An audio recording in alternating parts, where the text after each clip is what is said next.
First ever factory outlet, Chandanagar, Mukunda Jewelers, opening soon. No making charges.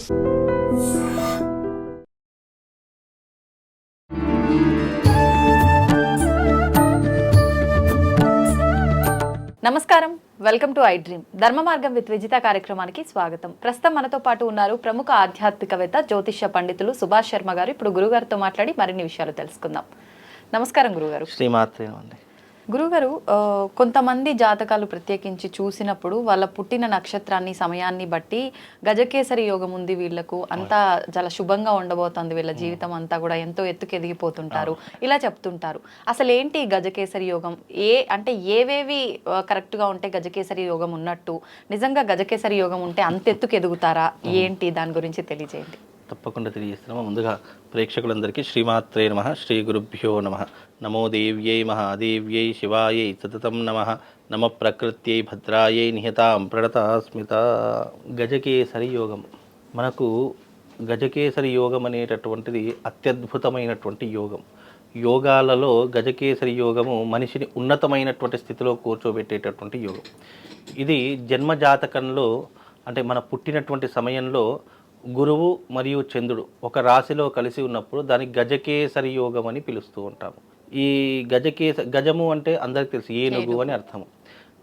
అలాగే ఈ ఏనుగులు ఎక్కువగా ఎక్కడ ఉంటాయంటే లక్ష్మీదేవి అమ్మవారి పక్కన ఇరువైపుల ఏనుగులు ఉంటూ ఉంటాయి. అంటే లక్ష్మీ ప్రదానికి గుర్తు ఏంటి అంటే ఏనుగుని సూచిస్తూ ఉంటాము. అంటే ఈ గజకేసరి యోగంలో ఆర్థిక పరమైనటువంటి అంశాలు మన జీవితంలో చాలా మట్టుకు ఎదుగుదలను పెంచేటటువంటి అంశాలు. అయితే ఈ గజకేసరి యోగంలో విద్య, ఉద్యోగము, ఆరోగ్యము, ఐశ్వర్యము ఇవన్నిటినీ కూడా మన జీవితంలో ఎన్నో రకాలైనటువంటి ముందుకు తీసుకువెళ్ళేటటువంటి యోగం ఏదైనా ఉంది అంటే అది గజకేసరి యోగంలో అది సాధ్యపడేటటువంటి అంశాలు ఉంటాయి. కాబట్టి మన జన్మజాతకంలో గురువు చంద్రుడు ఒకే రాశిలో ఉన్నప్పుడు దాని గజకేసరి యోగం ఉంటాం కాబట్టి అది జన్మజాతక ప్రకారం వర్తిస్తుంది. ఇంకొంతమందికి ఇప్పుడు రాబోయేటటువంటి 16వ తారీఖు రోజున గురువు చంద్రుడు ఒకే రాశిలోకి రాబోతున్నారు కనుక గురువు చంద్రుడు ఒకే రాశిలోకి వస్తుంటారు కాబట్టి ఆ సమయంలో ఎవరైనా పుట్టి ఉంటే జన్మజాతకంలో గజకేసరి యోగంతో పుట్టినటువంటి వాడు అని అంటూ ఉంటాం. ఆ యోగంతో పుట్టితేనే ఆ యొక్క ఫలితాలు అనేవి వర్తిస్తాయి తప్ప మన చంద్రుడు గురువు ఎప్పుడూ కూడా ఆ యోగం అనేటటువంటిది ప్రతి నెలకు ఒకసారి రావడం జరుగుతూనే ఉంటుంది. అయితే ఇలా అంటే ప్రతి నెలకు లేదా 15 రోజులకు ఒకసారి రావడం జరుగుతుంటుంది. అంటే గురువుతో చంద్రుడు కలిసి ఉన్నటువంటి రోజున ఎవరైతే జన్మిస్తారో వాళ్లకు ఆ యోగం అనేటటువంటిది వర్తిస్తుంది అని జ్యోతిష శాస్త్ర నిర్ణయం. అయితే ఈ గజకేసరి యోగంలో మనిషి జీవితంలో జరిగేటటువంటి ఏంటి అంటే గనక ధనవంతుడి ఇంటిలో పుట్టడము, ధనవంతుడిగా ఉండడము, జీవితంలో లగ్జరీ లైఫ్ని అనుభవించడము. అలాగే ఈ గజకేసరి యోగంలో జన్మించినటువంటి వాళ్ళు డబ్బుకు లోటే ఉండదు. ఇక వాళ్ళకు జీవితాంతం ధనవంతులుగానే ఉంటారు, ధనవంతులుగానే చనిపోతూ ఉంటారు. అలాగే ఈ యోగంలో విద్య బాగుంటుంది, అంటే చదువు, సంస్కారము అన్ని రకాలుగా బాగుంటుంది. గురువు దేవతలకు గురువు అయినటువంటి వాడు బృహస్పతి. అలాంటి గురువు మంచి విద్యాపరుడుగా అంటే ఉండేలా ఆ జాతకాన్ని చూసుకుంటూ ఉంటాడు. కనుక ఎవరైతే ఈ యొక్క గజకేసరి యోగంలో పుడతారో వాళ్ళు ఉన్నతమైనటువంటి చదువులు చదువుకుంటారు. మాస్టర్ ఆఫ్ సైన్స్, డిగ్రీ ఇట్లా అంటే ఉన్నతమైనటువంటి చదువులు చదువుకునేటటువంటి లేదా విదేశాలకు స్థిరపడేటటువంటి అవకాశాలు ఎక్కువగా ఉంటూ ఉంటాయి. అదే రకంగా ఈ యోగంలో జన్మించినటువంటి వారికి డబ్బు కొరత అనేటటువంటిది ఉండదు. ఎప్పుడూ కూడా డబ్బులు అనేటటువంటివి వాళ్ళ దగ్గర ఉంటూనే ఉంటాయి. అంటే ధనానికి కొరత అనేటటువంటిది ఉండదు. లేదా వాళ్ళ తల్లిదండ్రులు సంపాదించిందైనా కావచ్చు, లేదా వ్యక్తిగతంగా ఈ జాతకుడు గజకేసరి యోగంలో పుట్టినటువంటి జాతకుడు సంపాదించిందైనా కావచ్చు, డబ్బుకు లోటు ఉండదు. అలాగే విదేశాల్లో స్థిరపడేటటువంటి అవకాశాలు ఎక్కువగా ఈ యోగంలో పుట్టినటువంటి వారికి ఉంటూ ఉంటాయి. అలాగే వీళ్ళు ఏదైనా బ్రాండ్ని ఎక్కువగా వాడుతూ ఉంటారు. అంటే బ్రాండ్ లేకుండా వీళ్ళు ఏది కూడా వస్తువు ముట్టుకోరు. ఏదైనా దానికి ఖచ్చితమైన బ్రాండ్ ఉంటేనే ఆ వస్తువులను వీళ్ళు వినియోగించుకునే అవకాశాలు ఉంటాయి. ఆలోచన శక్తి విధానం కూడా ఎప్పుడు కూడా లగ్జరీగా ఉంటుంది. అంటే వీళ్ళు చిన్న స్థాయిలో బ్రతకాలి, చిన్న స్థాయిలో ఉండాలి అని ఆలోచన వాళ్ళకు ఉండదు. కొంతమందిని చూస్తే కొంతమంది బ్రాండ్ వస్తువులు వాడుతూ ఉంటారు. వాళ్ళ ఆలోచనలు ఎప్పుడు కూడా హై ప్రొఫైల్స్లో ఉంటూ ఉంటాయి. ఇలా ఉండేటటువంటి వారంతా కూడా గజకేసరి యోగంలో పుట్టినటువంటి జాతకులు అని చెప్పుకోవచ్చు. లేదా కొంతమంది సంతానం పుట్టుకతో గజకేసరి యోగంలో పుట్టారనుకోండి, తల్లిదండ్రులు కలిసి వచ్చేటటువంటి అవకాశాలు ఉంటాయి. ఇప్పుడు ఒక పూర్ ఫ్యామిలీలో, అంటే ఏమీ లేనటువంటి స్థాయిలో ఉన్నటువంటి వారు వాళ్ళకు పుట్టబోయేటటువంటి సంతానం గజకేసరి యోగ సంతానంలో పుట్టారనుకోండి, ఏమవుతుందంటే తల్లిదండ్రులకు ఆస్తులు కలిసి వస్తూ ఉంటాయి. వాళ్ళు చేసే ప్రతి పనిలో కూడా డబ్బు కలిసి వచ్చేటటువంటి అవకాశాలు ఉంటూ ఉంటాయి.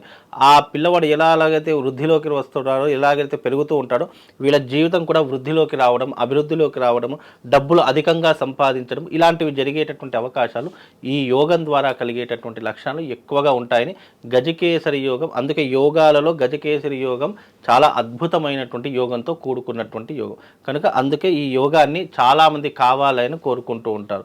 లేదా ఈ గజకేసరి యోగం వచ్చినప్పుడు ఎవరైనా లక్ష్మీనారాయణ హృదయ హోమం గనక ఆచరిస్తే వాళ్ళు తప్పకుండా ఆ గజకేసరి యోగాన్ని అందిపుచ్చుకున్న వాళ్ళు అవుతారు. అంటే మామూలు జన్మ జాతకంలో లేకపోయినా ఈ గజకేసరి యోగం ఉన్నప్పుడు, అంటే ఒక రాశిలో గురువు మరియు చంద్రుడు కలిసి ఉన్నప్పుడు లక్ష్మీనారాయణ హృదయ హోమం అని చెప్పేసి మనకు ఈ శాస్త్రంలో చెప్పినటువంటి విషయాల్లో కొన్ని శ్లోకాల యుక్తంగా రావడం జరుగుతుంది.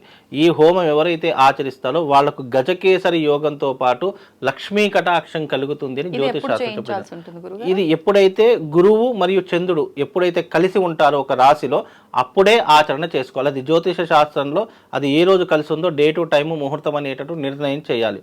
అది కూడా ఆ మధ్యాహ్నం 12 గంటల సమయంలో ఆ యొక్క గజకేసరి యోగం ఉండాలి. ఆ మధ్యాహ్నం 12 గంటల సమయంలో ఉన్నప్పుడే ఈ యోగం అనేటటువంటిది వర్తిస్తుంది. కనుక ఈ యోగంలో జన్మించాలన్నా అది కొంతమందికే సాధ్యపడుతుంది. కానీ అలాంటి యోగాన్ని అందిపించుకునేటటువంటి అవకాశం ప్రతి ఒక్కరూ సొంతం చేసుకోవచ్చు. అది ఎలా అంటే చంద్రుడు గురువుతో కలిసి ఉన్నప్పుడు, చంద్రుడు ప్రతి 2.5 రోజులకు ఒకసారి ఒక రాశి నుంచి ఇంకో రాశిలోకి చేంజ్ అవుతాడు. మళ్ళీ ఆ చంద్రుడు గురువుతో కలిసి ఉన్నప్పుడు ఎప్పుడైతే ఈ లక్ష్మీనారాయణ హృదయం చేస్తామో దాని ద్వారా వాళ్ళకు లక్ష్మీ కటాక్షంతో పాటు గజకేసరి యోగానికి ఏవైతే వర్తిస్తాయో, ఏవైతే ఉన్నాయో అవన్నీ కూడా వీళ్లకు వర్తిస్తాయని శాస్త్రవచనం. ఇప్పుడు చాలా మంది సిజరీనే కదా ఎలాగో అని చెప్పి మంచి రోజు మంచి ముహూర్తము అట్లా సమయం అన్ని చూయించి పెట్టుకుంటున్నారు కదా, అలా ఇది కూడా చూయించుకుని పెట్టుకుంటే అవకాశం ఉంటుందంటారా?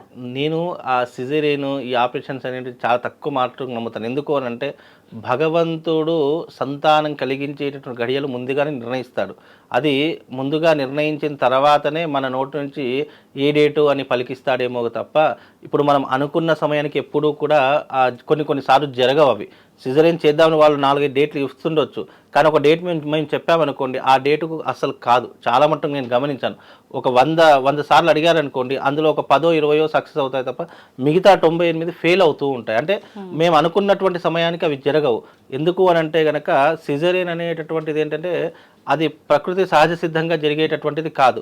టైం వాళ్ళకు పీరియడ్స్ అంటే వాళ్ళకు నొప్పులు రాకముందే వీళ్ళందరూ కూడా డాక్టర్స్ ఏం చేస్తున్నారంటే బిడ్డను బయటకు తీసేస్తారు. కానీ ఎప్పుడైతే గర్భస్థ శిశువు నొప్పులు పడి ప్రసవిస్తుందో అది శాస్త్ర సమ్మతమైనటువంటి జన్మము అని చెప్పి జ్యోతిష శాస్త్రంలో చెప్పడం జరిగింది. అంటే ఆ టైమ్ ఆఫ్ పీరియడ్లోనే హాస్పిటల్లో నొప్పులు వచ్చినప్పుడు మనం సిజరీన్ చేస్తే తప్పు లేదు. కాకపోతే ముందుగానే అంటే నొప్పులు రాకముందే చాలా మంది ముందుగానే బిడ్డను తీసేస్తున్నారు. అది శాస్త్ర విరుద్ధమైనటువంటి అంశము అని జ్యోతిష శాస్త్రంలో చెప్పడం జరిగింది. కానీ ఇప్పుడు కాలం మారుతుంది కాబట్టి, అన్ని టెక్నాలజీ వచ్చినాయి కాబట్టి అందరూ ముందుగానే అసలు నొప్పులు పడకుండానే సిజరీన్ చేయించేసుకునేటటువంటి పద్ధతులు వచ్చాయి. కాబట్టి అలా ఇప్పుడు జన్మజాతకంలో భగవంతుడు ఏ సమయంలో ఏ సందర్భంలో పుడతాడో ముందుగానే రాసి పెట్టేస్తాడు. అదే సందర్భంలో పుడతాడు తప్ప మనము ఈ సమయంలోనే గజకేసరి యోగంలో పుట్టాలి అని చెప్పేసి సిజరీన్ చేసుకోవడం అనేటటువంటి మూర్ఖత్వం. అలా ఉండదు ఎప్పటికీ కూడా. అలా పుట్టినా కూడా పెద్ద ఈ యొక్క యోగం అనేది వర్తించదు. కాబట్టి ఎప్పుడైనా కూడా భగవంతుడు ఎప్పుడైతే నార్మల్గా శిశువు భూమి మీదకి రావడం జరుగుతుందో అప్పుడే ఈ యొక్క గజకేసరి యోగం అనేటటువంటి వర్తిస్తుంది. ఇది చాలా మట్టుకు ఒక మనిషిని ఉన్నత స్థాయిలో కూర్చోబెట్టడానికి ఈ యోగం అనేటటువంటిది మనిషి జీవితానికి ఉపయోగపడుతుంది. ఇది మగవారిలో ఆడవారిలో ఎవరికైనా ఉంటుందా గురుగారు? ఎవరికైనా యోగం అనేటటువంటి పంచాంగంలో తిథి వార నక్షత్ర ముహూర్త యోగ కరణాలు ఇవందరికీ ఒకేలా ఉంటాయి. స్త్రీ పురుషులకు వేరే వేరే రకంగా. ఇప్పుడున్నటువంటి జనరేషన్లో ఆడవాళ్లకు మగవాళ్లకు పెద్ద తేడా ఏం లేదు. మగవాళ్ళు చేసేటటువంటి ప్రతి ఒక్క కార్యాచరణ ఉద్యోగం చేస్తున్నారు, సంపాదిస్తున్నారు, ఇల్లుని చూసుకుంటున్నారు, అన్ని రకాలుగా ఉంటూ ఉన్నారు. కాబట్టి జాతకంలో ఏంటి అంటే కొన్ని రకాల డిఫరెన్స్ ఉంటాయి. మగవారికి ఆడవారికి అన్నీ ఒకే రకమైనటువంటివి ఉండవు, కొన్ని రకాలైన వ్యత్యాసాలు ఉంటాయి. కానీ యోగాలు అందరికీ ఒకేలా వర్తిస్తాయి. అది స్త్రీ పురుష భేదం అనేటటువంటిది ఏమీ ఉండదు. యోగకరణాలు అనేటటువంటి అందరికీ ఒకేలా వర్తిస్తే పురుషుడికి ఎలా ఉంటుందో స్త్రీకి కూడా అదే రకమైనటువంటి వ్యత్యాసం. ఇప్పుడు ధనం అందరికీ కావాలి, స్త్రీలకు కూడా కావాలి.